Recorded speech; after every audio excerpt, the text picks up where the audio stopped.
Boa noite aos encarnados e aos desencarnados, que sejam todos bem-vindos. Recebemos com alegria, de coração aberto. Estamos agora iniciando a nossa tarefa, sabendo que há muito já foi iniciada, né? Pelos nossos benfeitores e amigos espirituais, que já se encontram na casa, preparando o ambiente e nos observando muito antes de aqui estarmos. Dando início aqui à nossa palestra do dia de hoje, nós temos o companheiro Carlos Alberto Correia, do Grupo Espírita Francisco de Assis. Muito bem-vindo, recebemos com alegria esse irmão, né, que vem trazer para nós a nossa reflexão sobre o tema o perdão como caminho da libertação. Para iniciar a nossa atividade, eu convido aqui o companheiro William e em seguida Paulo para fazer a nossa prece inicial.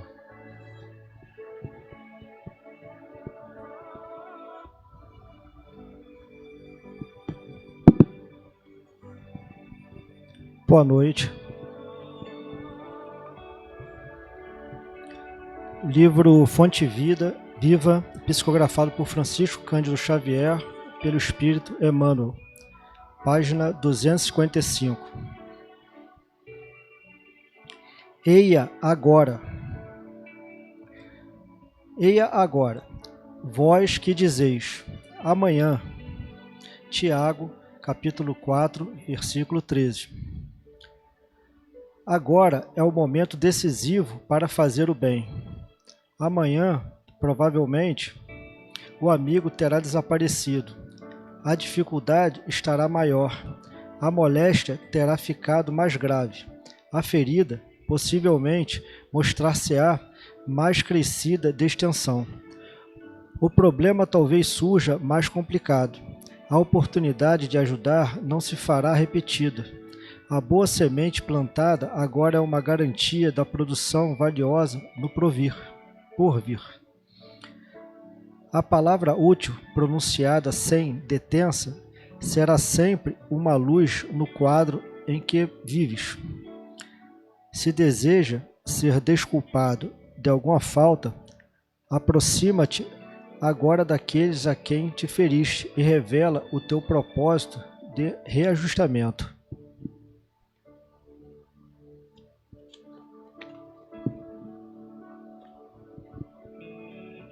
Se te propões auxiliar o companheiro, ajuda-o sem demora, para que a bênção de teu concurso fraterno responda às necessidades de teu irmão com a desejável eficiência. Não durmas sobre a possibilidade de fazer o melhor. Não te mantenhas na expectativa inoperante, quando podes contribuir em favor da alegria e da paz. A dádiva tardia tem gosto de fel. Eia agora, diz-nos o Evangelho, na palavra apostólica. Adiar o bem que podemos realizar é desaproveitar o tempo e furtar ao Senhor.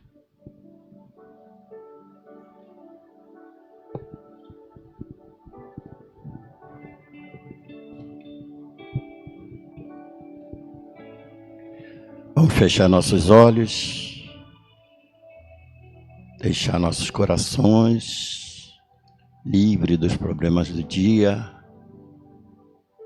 e falar: meu Deus, em nome de Jesus estamos aqui reunidos e a palavra que soa em nossos corações é gratidão, gratidão, gratidão pelo dia de hoje, pela proteção que recebemos de Ti, Senhor, e dos amigos espirituais, pelo livramento de hoje, de todos os males, material e espiritual, e Te pedimos força para seguirmos o nosso caminho na Sua direção, e essa casa que nos recebe seja abençoada, o nosso palestrante seja protegido pelos amigos espirituais em Teu nome, e que Tu, Senhor, continue conosco, protegendo os nossos entes queridos, o nosso lar, e que possamos sair daqui semeando a Tua paz e o Teu ensinamento. Fique conosco, hoje e sempre, graças a Deus.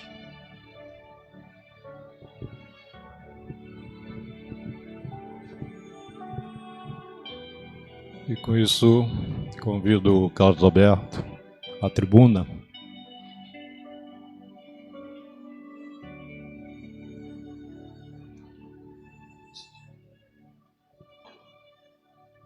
Fica à vontade. A tribuna lhe pertence até quando você cansar.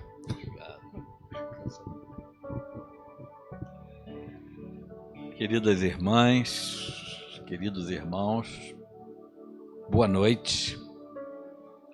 Trago o abraço lá dos nossos amigos do Jefa, né? A cada um de vocês. Eu sempre que venho aqui, eu me sinto retornando em casa, né? Por quê?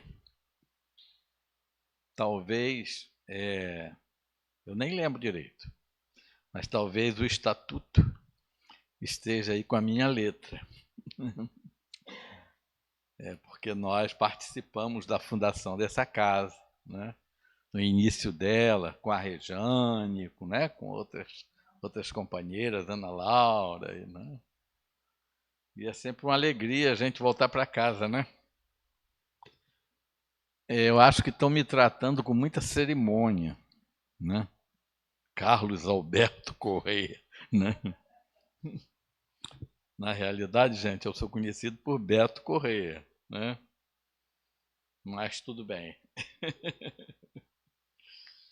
Meus irmãos, é sempre uma alegria a gente estar reunido para refletir, né, sobre o Evangelho, sobre os ensinamentos que os espíritos superiores nos trazem. Eu sempre digo que quando nós entramos numa casa espírita, num grupo de estudo, num momento desse de palestra, né? Apesar, às vezes, da fraqueza dos expositores, né? Nós nunca saímos como aqueles que entramos, né? Cada momento de aprofundamento, de reflexões na nossa realidade espiritual, né? No verdadeiro sentido de nossas vidas, nos ensinos de Jesus, são efetivamente registros que nós fazemos em nossa memória espiritual que jamais se apaga na história, né, da nossa jornada infinita. Um amigo espiritual uma vez me falou: meu filho, tudo aquilo de bom que o homem pensa, tudo aquilo de bom que ele sente, que ele direciona para as outras criaturas, seja em forma de uma palavra, de uma atitude, de um olhar, de um pensamento, são pontos de luz que ele estabelece na sua realidade de espírito imortal, que jamais se apagarão e que a gente não tem ideia ainda do que representa isso, né? Bem como ele me falou de que todas as atitudes nossas equivocadas, seja uma palavra, seja uma atitude, seja um olhar, seja um pensamento, cria em nosso íntimo pontos de sombras que nós vamos ter que, em algum momento, diluir, apagar, né? Porque os pontos de luz são eternos, porque são divinos. Tudo que é divino e que o homem, não é? Às vezes é um pequeno passo que a gente dá em direção ao verdadeiro sentido de nossas vidas, que é a evolução. Mas como, né, a lei de causa e efeito estabelece que a cada um segundo suas obras, como Jesus nos ensinou, tudo aquilo que também é equivocado, ele é processado em nosso íntimo. E Jesus fala, né, na questão 621 do Livro dos Espíritos, não é Jesus que fala, não. São os espíritos superiores que, respondendo a Kardec, quando perguntam onde estão as leis escritas, as leis de Deus, né? Alguém lembra a resposta dos espíritos?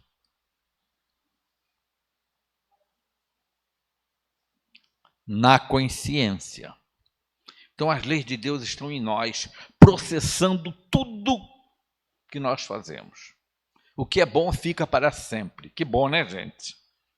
Quantas vezes a gente esquece, né, de repente, de dar um sorriso, um aperto de mão, um abraço que eu senti aqui agora, tanta energia boa, né? Um olhar de ternura, uma palavra amiga, um ouvido de paciência, né? Tudo isso acresce, nada se perde nesse sentido. Mas tudo também que é equivocado cria pontos de sombra na estrutura da nossa consciência, que nós vamos ter que, de alguma forma, extinguir esses pontos de sombra, seja com a criação de luz, porque quando entra a luz, a sombra desaparece, né? Ou seja, às vezes, com os processos de dores que se estabelecem em nossas vidas, nos convidando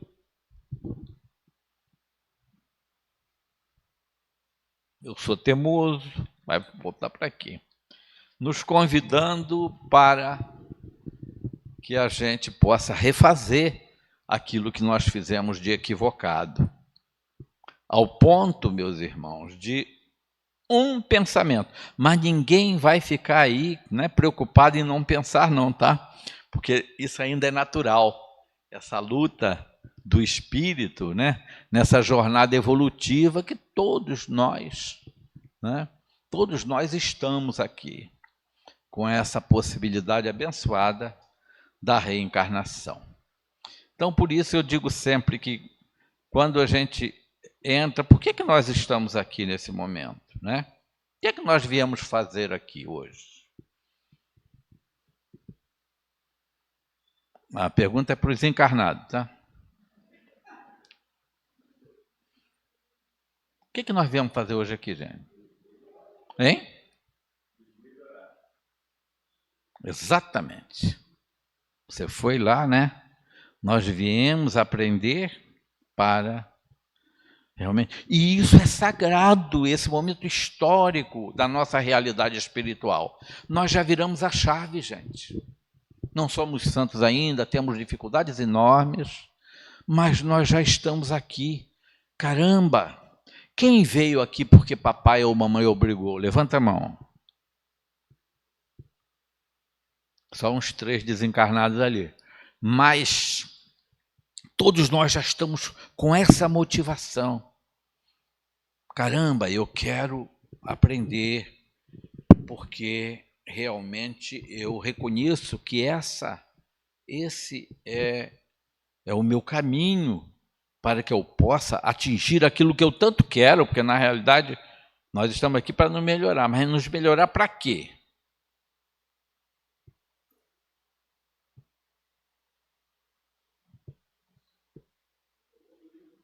Para evoluir, para quê?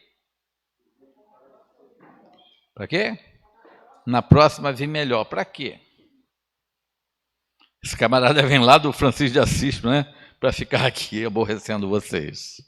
Na realidade, gente, qual é a nossa grande busca? Nós queremos ser felizes. Essa é a nossa motivação.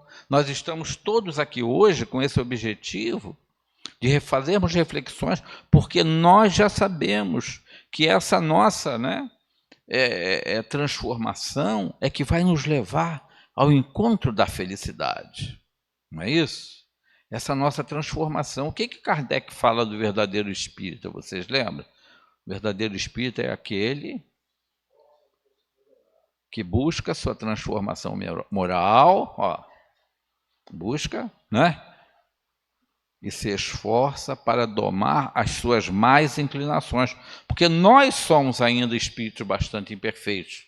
Mas o espírito bastante imperfeito que já se torna consciente disso, caramba, eu sou imperfeito, mas o meu destino é ser um espírito superior, um espírito de luz. Então, por isso nós estamos aqui nessa noite.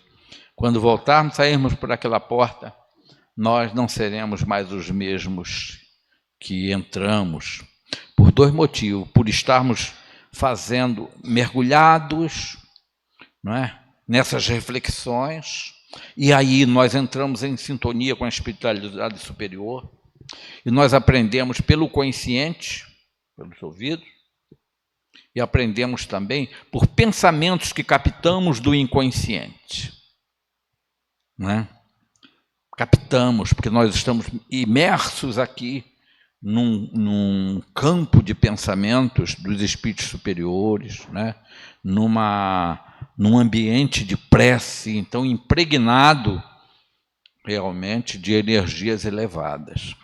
Então, meus irmãos, hoje nós viemos conversar um pouco sobre a importância do perdão em nossas vidas, né?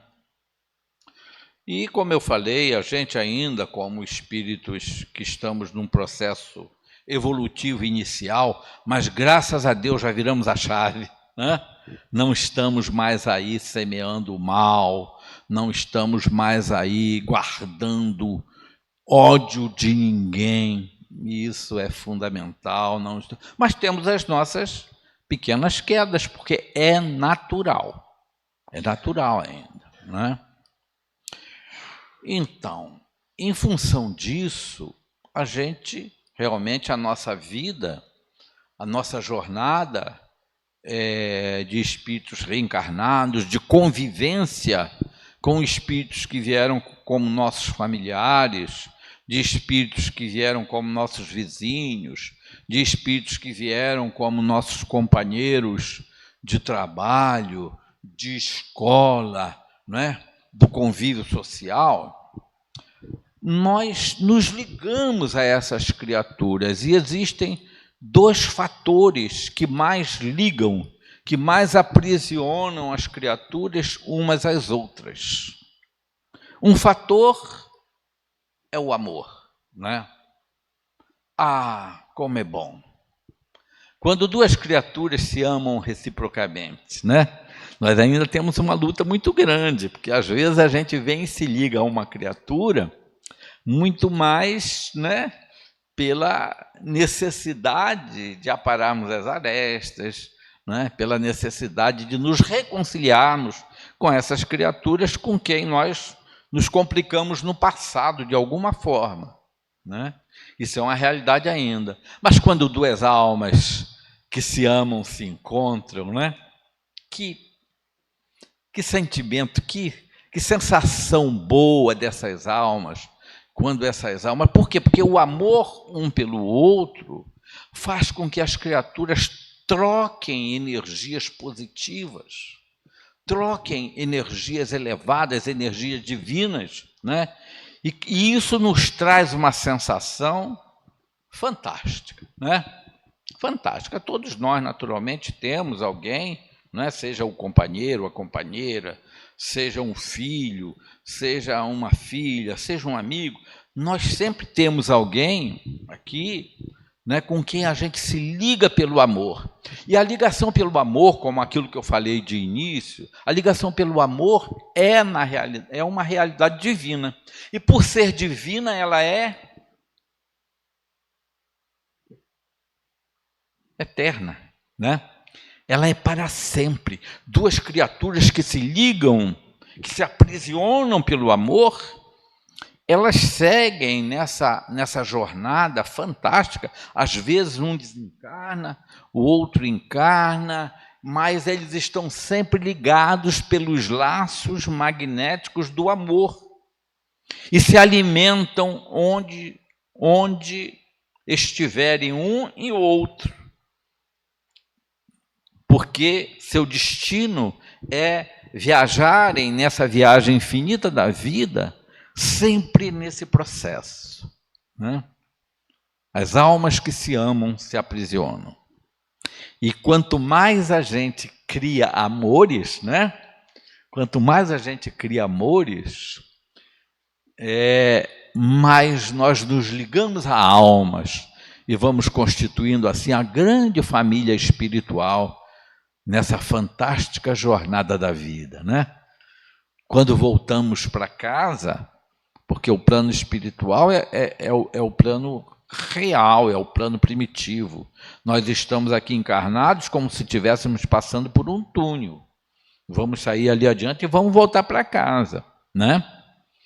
Não estou rogando praga para ninguém desencarnar logo não, tá, gente? Mas nós vamos voltar, quando a gente não sabe. E uma das grandes consolações que a doutrina espírita nos traz é saber que nós vamos voltar para casa e vamos nos reencontrar com os nossos amores. Muitos já tiveram aqui com a gente, na condição de pais, de irmãos, de amigos, né? De companheiros e companheiras, mas muitos não reencarnaram, estão lá torcendo pela gente, enviando vibrações amorosas nas dimensões espirituais. E nós vamos reencontrar com esses amores, né? Então essas ligações são ligações que felicitam, que alegram, né? Porque é muito bom você conviver com alguém, né? Que você ama e que te ama, né? Num respeito mútuo, numa alimentação mútua, mesmo que silenciosa, num olhar você sente aquela alegria do olhar daquela alma, né? E o amor é o nosso destino. O amor é o nosso destino na condição de espíritos evoluídos. Todos nós vamos caminhar para lá. A outra forma de nos aprisionarmos a criaturas de nos ligarmos às criaturas pela mágoa, pelo ódio, né? Pelo ressentimento. esses estados, quando duas criaturas elas se ligam em função desses sentimentos, né? Eles nos aprisionam efetivamente a essas criaturas por correntes magnéticas, em função do sentimento que nós criamos.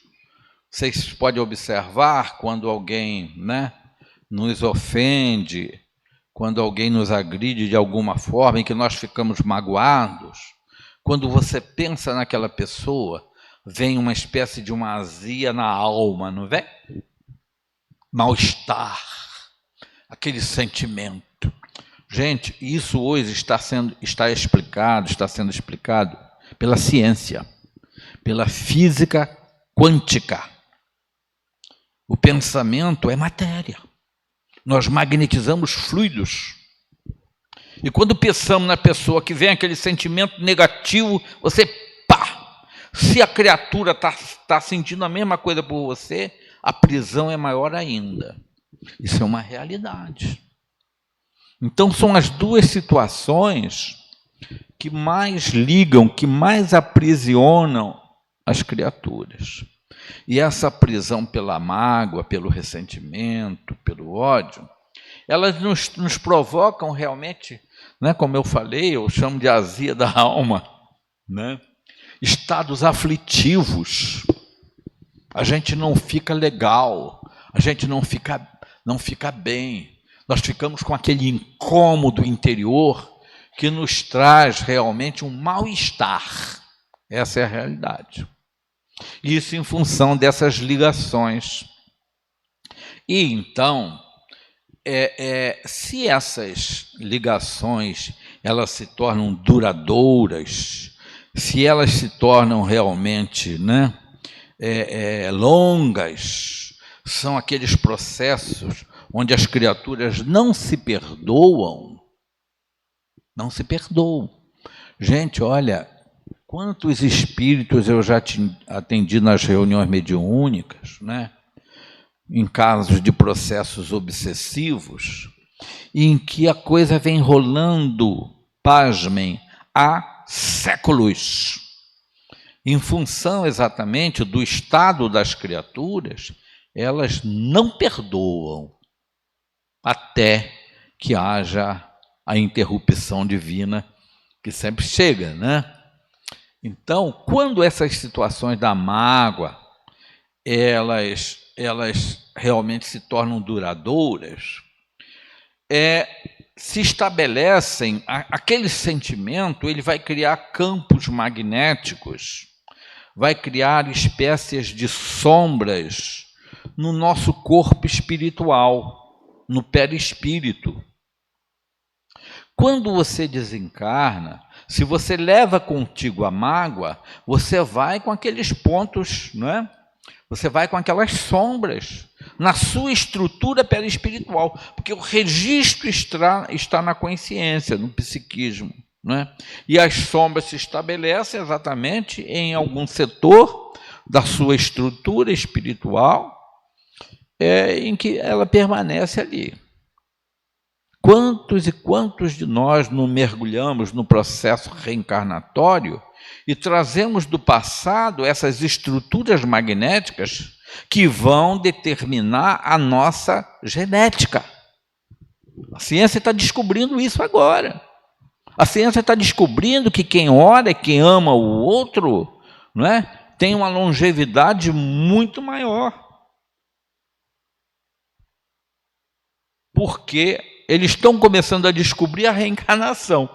Porque quando descobrir, a ciência médica vai dar um salto nas conquistas da cura, porque o médico vai aprender, vai ser, na realidade, um evangelizador, né? Vai ensinar as suas criaturas, aos seus pacientes, a se curarem através do amor. Então, meus irmãos, quando o processo de mágoa, de ressentimento se demora muito tempo, acontece exatamente isso, porque vai impregnar o perispírito, com essas vibrações, a gente vai estar ligado ao outro, né? Nesse processo contínuo de jogar dardos um para o outro, consciente ou inconscientemente, e isso vai trazer consequências graves, provocando o quê? Porque todas as dificuldades que se estabelecem no campo do nosso organismo e da nossa mente, do nosso equilíbrio mental, todas as dificuldades são de origem espiritual. Em função, lei de causa e efeito, a cada um segundo suas obras, como Jesus colocou.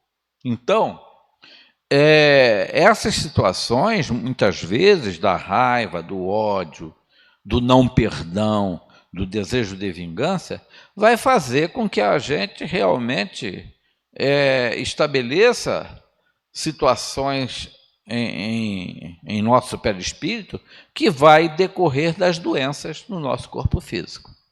Quando nós levamos para o plano espiritual essas mágoas e reencarnamos novamente, né, muitas vezes essas situações vão fazer com que você passe por situações dolorosas.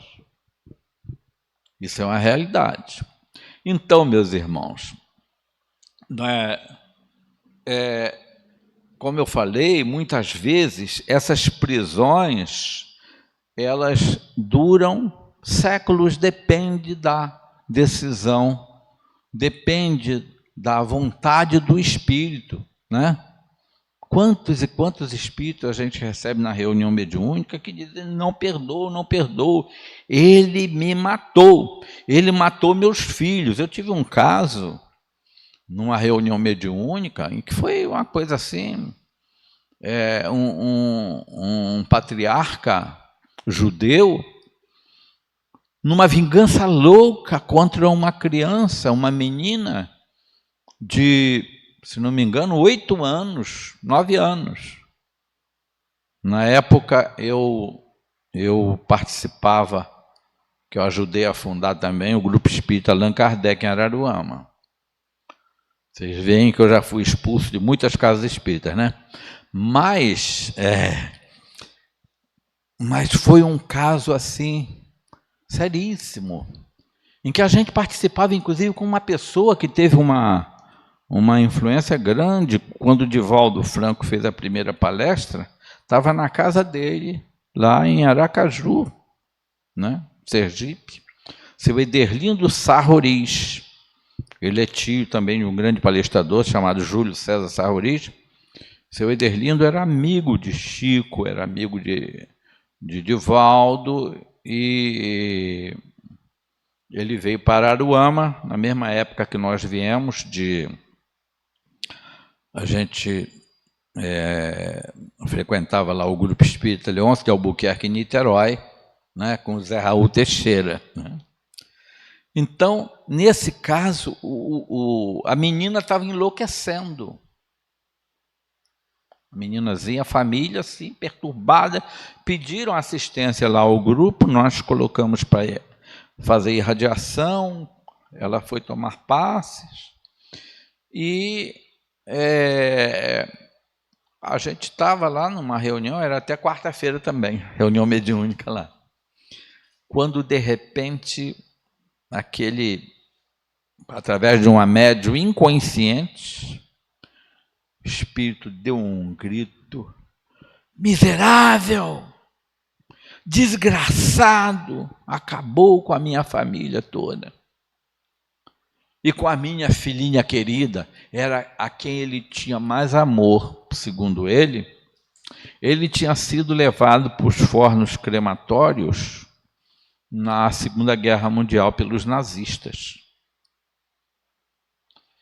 E desde lá, ele estava perturbado no plano espiritual, com um ódio intenso e imenso. Ele, então, nós começamos a conversar com ele para entender a história, né? Porque é muito importante você ouvir o que o espírito tem a dizer, para poder você ver como é que você vai encaminhar segundo a orientação dos amigos espirituais. E ele contou então que, né, que era a esposa dele, 2 filhas, e o grande amor da vida dele, que era ele falava e chorava, minha filhinha, e descrevia, né, a filhinha. E ele falava que aquela menina era a reencarnação de um oficial nazista que levou a sua família para os fornos crematórios. E ele não perdoava em hipótese nenhuma. Muito bem. Nós começamos a conversar com ele, aí os amigos espirituais nos ajudaram a fazer uma regressão de memória, porque eles utilizam esse processo em que eles trabalham de tal forma, com uma tecnologia que nós não alcançamos ainda, em que o espírito que está ali comunicando projeta numa tela, aí ele vê, né, é um artifício que os espíritos amigos utilizam, uma tecnologia no plano espiritual, eles projetam o que o espírito está pensando, está sentindo, está vendo, o espírito é levado a ver, né? Como alguns psicanalistas fazem isso, né, hoje, já, que é a TVP, né, terapia de vidas passadas. Então, aí nós começamos a conversar com ele. Olha, se isso aconteceu com vocês, é o conhecimento espírita, gente, a lei de causa e efeito. Se isso aconteceu com vocês, foi porque, naturalmente, teve uma razão de ser. Você não é vítima, mas como não sou vítima? Ele matou, ele não queria saber. Aí foi levado a ele a ver, e nessa regressão ele começou a ver ele com a sua família, na condição de um patrício romano, ajudando no sacrifício de muitos e muitos cristãos, numa festa em que eles caçavam os cristãos, os aprisionavam e botavam como nos postes e queimavam, iluminando o ambiente. Então ele se viu lá como promotor de uma festa dessa, na condição de uma autoridade numa cidade na época do Império Romano, né? Mas não era. Você sabe que era você, ele e a família dele. Olha só, né? Uma situação um pouco parecida com aquela questão do circo, né, de Niterói, né? Eu não lembro porque não é da minha época, mas eu acho que é da época de alguns de vocês, né, do circo que pegou fogo, que foi... eu estou meio gasto, gente, mas não estou muito velho, não. De um circo que pegou fogo, né, que matou centenas de criaturas ali queimadas, que era um caso parecido, semelhante. E ele, então, foi mostrado a ele ver que ele, com a sua família, olha só, praticamente...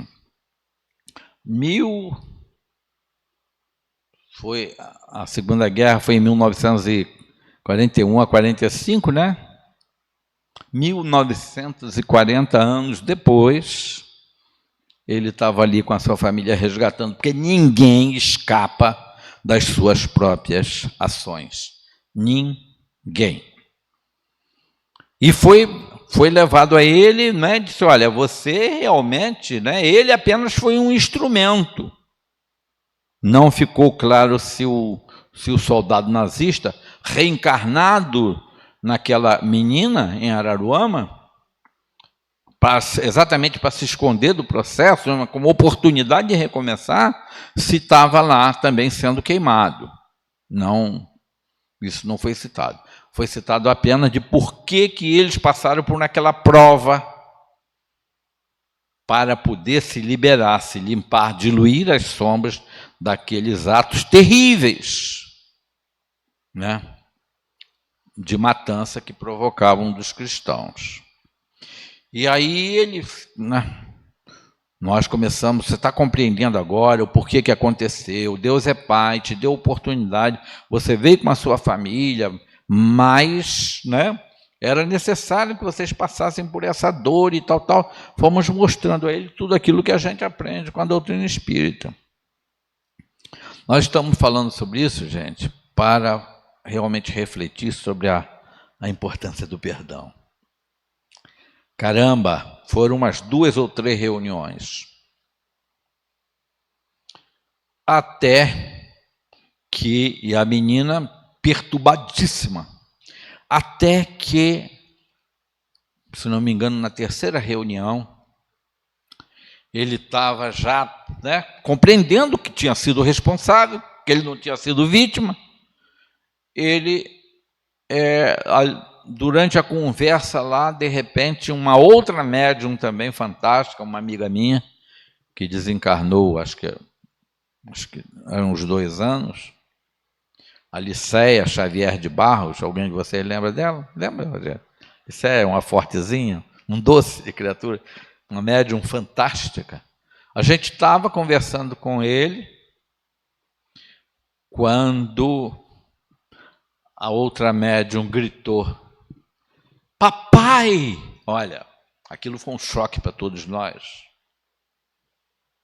A filhinha dele chegou. Os amigos espirituais vieram. Quando ele começou a dar uma abertura, vieram e trouxeram a sua criança na forma da criança, porque eles têm condição de fazer isso, né? Na mesma visão da criança. Olha, gente, não houve quem não chorasse. Ele deu um grito: minha filha! Ele deu um grito: você está viva! Porque ele não conseguia ver pelo sentimento da raiva, ele estava preso àquela criatura, ele estava prisioneiro da criatura. Então ele não conseguia realmente ver a família que tinha ido, porque a família, a mãe, a esposa e as outras filhas já estavam numa região espiritual mais elevada, porque já tinham compreendido e tinham perdoado, ele não. E aí ele, quando viu a menina, começou a chorar: minha filha, você está viva?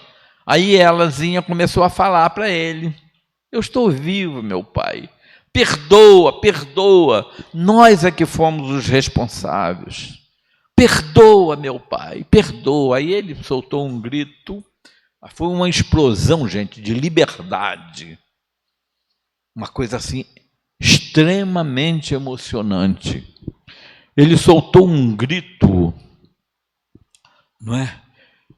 E a gente pensa em Jesus, perdoa.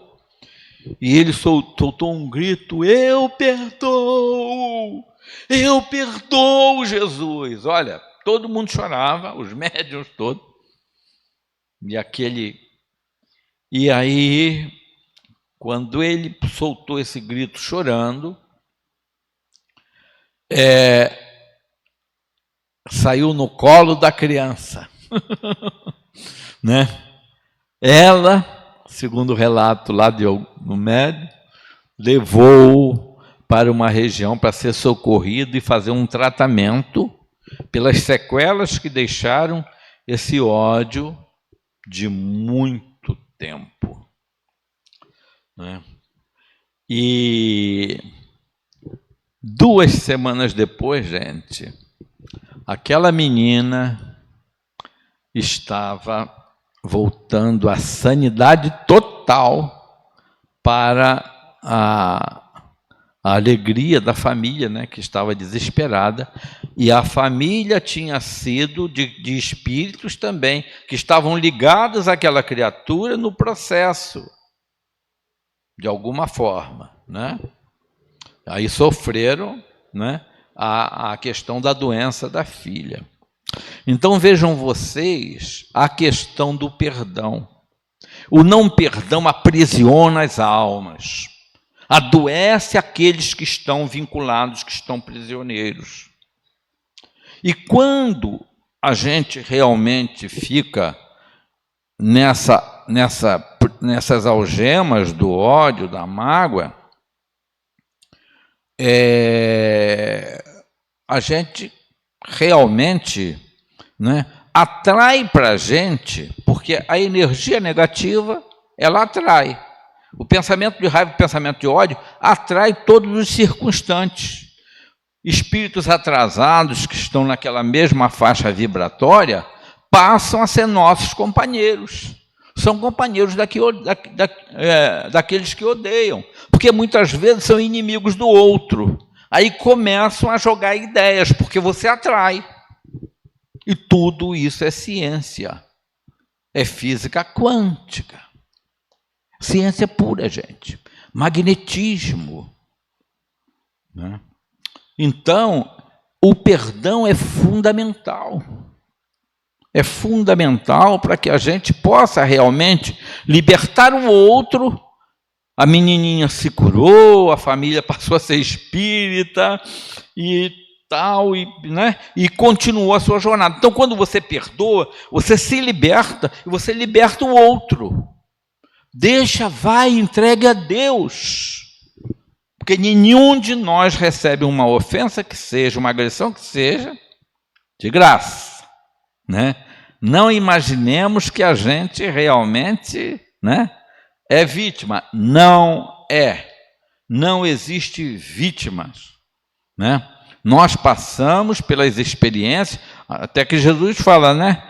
É necessário que o escândalo venha, mas ai daquele por quem vem o escândalo. Então, nós atraímos para nós aquelas situações, né, que nós ainda queremos atrair. Então, se você pensa no bem, né, se você não guarda mágoas de ninguém, né, no caso desse patriarca judeu, né, ele seguiu a vida dele, né, recomeçou a vida dele, deve ter reencarnado e, né, se libertou daquela situação. Então, isso é muito importante para as nossas reflexões. E uma das coisas que mais aprisionam as criaturas nesse campo, né, no campo do ódio, no campo da raiva, atraindo, consequentemente, energias negativas de encarnados e de desencarnados. Né? É a nossa frequência mental que ela atrai. Um dos maiores problemas que realmente se estabelecem em nós se chama orgulho, porque o orgulho não deixa você perdoar. Você sente realmente que você, né, não merecia aquilo, que você é melhor do que o outro, e você não perdoa por causa do orgulho. O orgulho é terrível, gente. O orgulho é terrível, né? Está me vindo agora, né, quando Jesus fala sobre a libertação, num dos momentos fantásticos do Evangelho, né, quando ele diz, né, e conhecereis a verdade, e a verdade vos libertará. Nos libertará de quê? Nos libertará da ignorância que ainda nos torna egoístas e orgulhosos.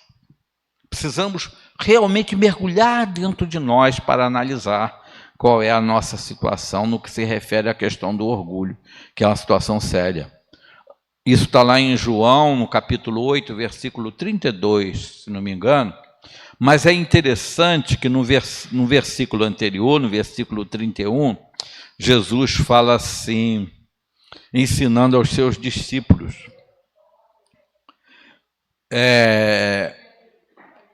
Sereis meus discípulos se realmente serei meu discípulo se fizerem aquilo, né, que eu vos ensino, que eu vos mando. E o que é que Jesus ensinava, a gente mandava? Como é que a gente pode resumir o Evangelho ao máximo, gente? Como nós podemos sintetizar? Em 2 palavras somente. Nós pegamos tudo que Jesus ensinou e resumimos em 2 palavras, que é o nosso grande desafio. Seja humilde e ame. Aí que ele fala, sereis meus discípulos, se fizerdes aquilo que vos mando, que vos ensino, sejam humildes e amem. E aí ele complementa, e conhecereis a verdade, e a verdade vos libertará. Entende? Que verdade? A verdade da humildade e do amor. Se a gente pegar, não é? Lá João 8, 31 e 32, nós vamos ver que é isento. E esse é o nosso desafio, meus irmãos. Vivenciarmos essas verdades. Vivenciarmos essa verdade, né? E Jesus nos deu o exemplo de como fazer isso. Ele realmente deixou para a gente, de uma forma muito sábia, no Sermão da Montanha. Jesus é muito sábio, né? Ele está mostrando exatamente ali que se a gente não buscar a humildade, porque a humildade é o grande portal para a evolução. A humildade é o primeiro degrau. Você não consegue ascender aos outros degraus a capacidade do perdão se você antes não conquistar a humildade. Porque o orgulho não te deixa perdoar. Lá no Sermão da Montanha, Mateus capítulo 5, versículo 3 em diante, Jesus nos ensina esse degrau da evolução, né? Quando ali no primeiro versículo, o que ele coloca? É preciso passar pelo degrau da humildade. Ele não falou isso não, tá? Isso é pelas minhas palavras, né? Bem-aventurados, quer dizer, serão felizes. Bem-aventurados os pobres em espírito, que é a verdadeira tradução. Não são os pobres de espírito. Segundo um grande professor, né? Chefe da cátedra de Ciência das Religiões da Universidade Federal da Paraíba, meu amigo Severino Celestino, com quem eu tive 2 vezes com ele em Israel. Então ele falou para a gente, olha, bem-aventurados os pobres em espírito. O que é pobre em espírito, gente? Porque deles será o reino dos céus. Porque deles, dos humildes, será realmente uma vida feliz. O reino dos céus, que ele dizia, né? O reino dos céus não está aqui nem acolá. O reino dos céus não tem aparências exteriores, ele está dentro de vós. Então,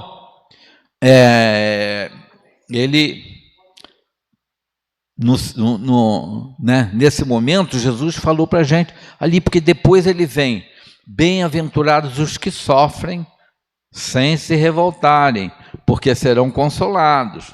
Porque aquele que sofre, que está passando por situações dolorosas e que, né, se revolta, se rebela, ele não é humilde. Então esse é o segundo estágio da humildade, né? Você passar pelas dificuldades e pelas dores, confiante, meu Deus, eu confio em Ti. Eu sei que se eu estou passando por isso e Tu deixas, meu Pai, é porque eu preciso. Essa é a humildade. É o exercício da humildade. E aí no terceiro versículo, Mateus capítulo 5, versículo 5. E ali ele começa então a ascensão. Fantástico, gente. É Jesus nos ensinando a nos libertarmos. Bem-aventurados os mansos, porque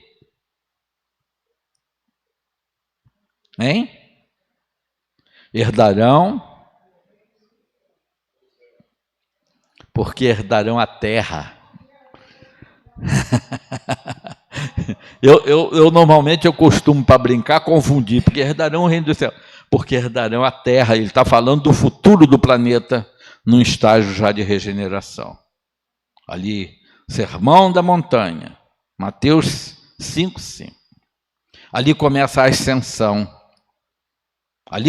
ascensão. Depois vem bem-aventurado, porque vocês já viram alguém que é orgulhoso ser manso?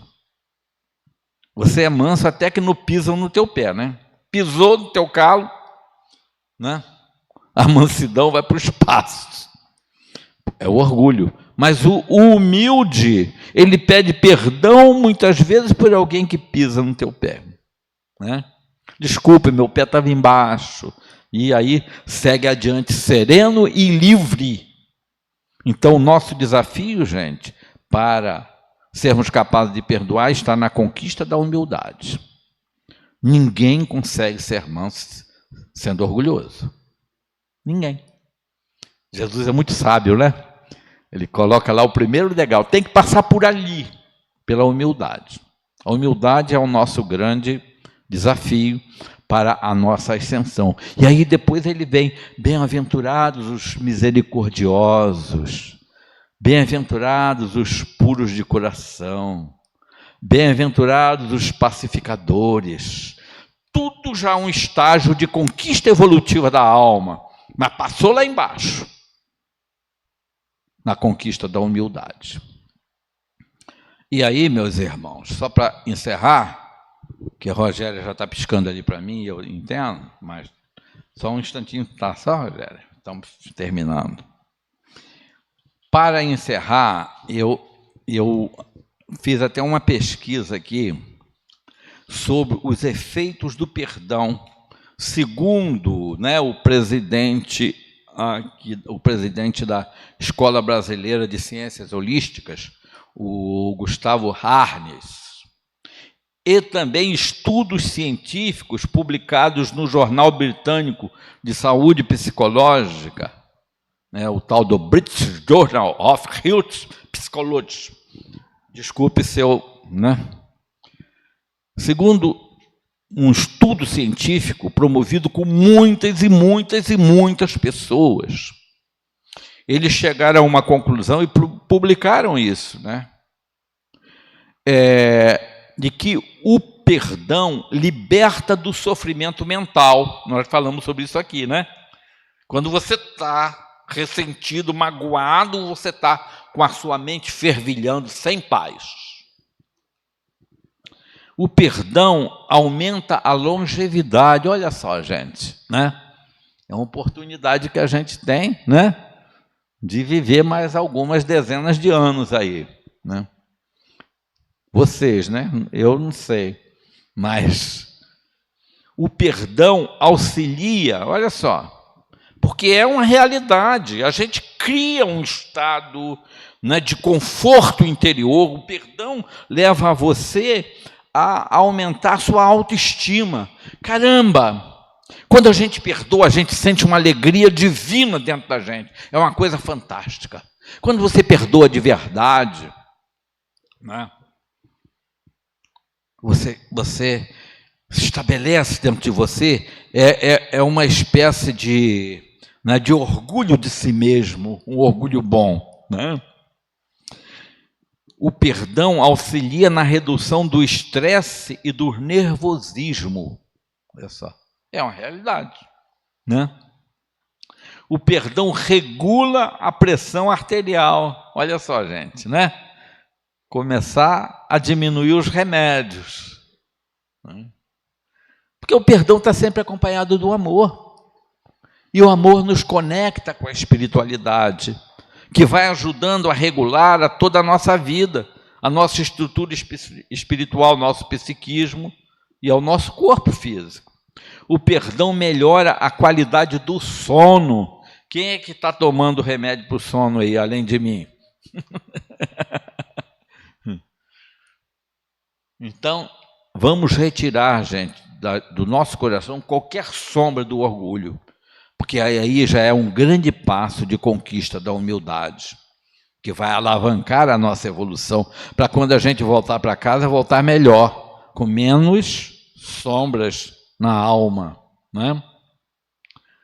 O perdão vivencia um sentimento de liberdade e de alegria. Isso é pesquisa científica, minha gente. Então, veja bem, como nós falamos de início, né? O que é que nós estamos fazendo aqui? Nós viemos para sermos felizes, né? Livres, sem estarmos prisioneiros de nada e de ninguém, né? Nós viemos exatamente com esse objetivo. Então, se você quer ser feliz, né, seja humilde, perdoe e ame. Muito obrigado pela atenção de vocês. Um abraço afetuoso em cada um. Toma, meu presidente. E nesse clima harmonioso em que nos encontramos, com os nossos pensamentos em reflexão, né? Vamos passar agora ao passe. Lembrando que o passe é muito especial e pessoal.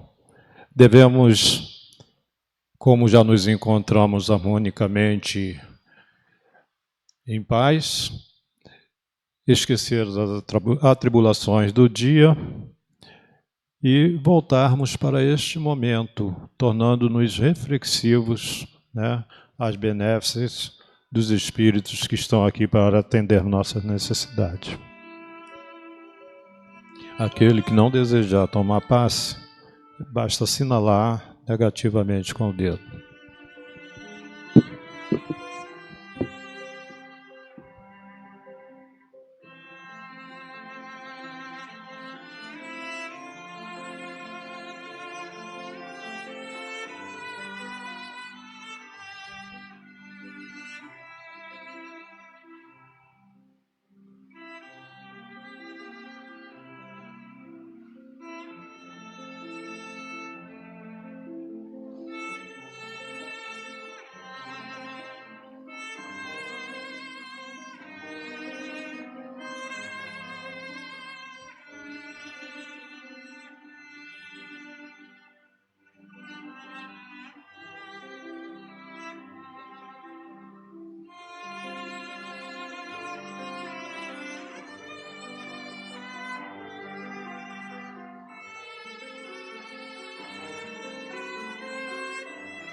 Senhor Jesus,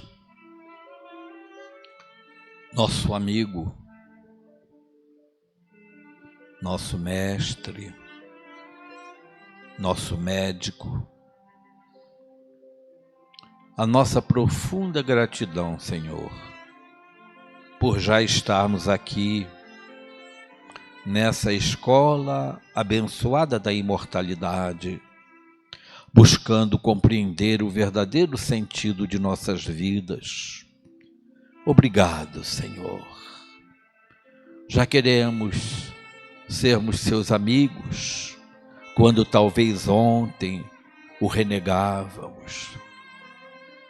Aqui estamos, Senhor, nesse novo momento de nossas vidas, buscando te seguir, querido amigo, fazer aquilo que tu nos ensinaste, Senhor, nos amarmos uns aos outros, assim como você nos amou.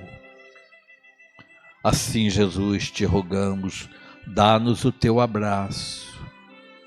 Somos espíritos crianças ainda, que já reconhecemos, Senhor,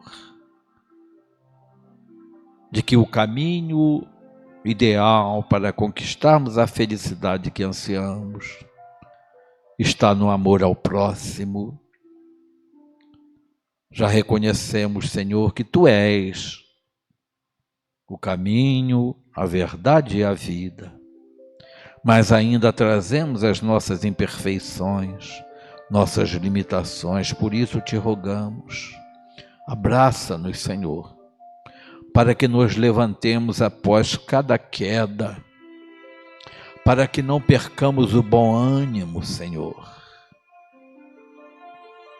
e buscarmos de alguma forma, nos colocarmos como instrumento do teu amor, por essa humanidade da qual fazemos parte, amparando, abençoando, semeando esperança, junto a todos aqueles que caminham conosco pelas estradas infinitas da vida, Senhor.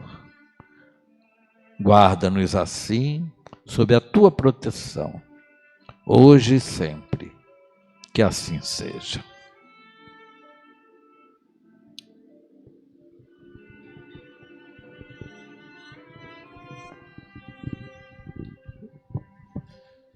A nossa gratidão ao nosso irmão Beto, ao Grupo Espírita Francisco de Assis, o Jefa, que nos brindou, né, com essas profunda reflexão da noite.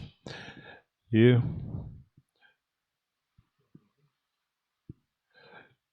então, com esse sentimento de gratidão, tem bolo? Então, temos um lanche. É bolo? Que ótimo! Após o banquete espiritual, agora vem o banquete material, né, que faz parte também. Então, estão sendo convidados lá no outro salão para fazermos o nosso lanchinho. Que Deus nos abençoe e tenha uma boa noite a todos. Muita paz.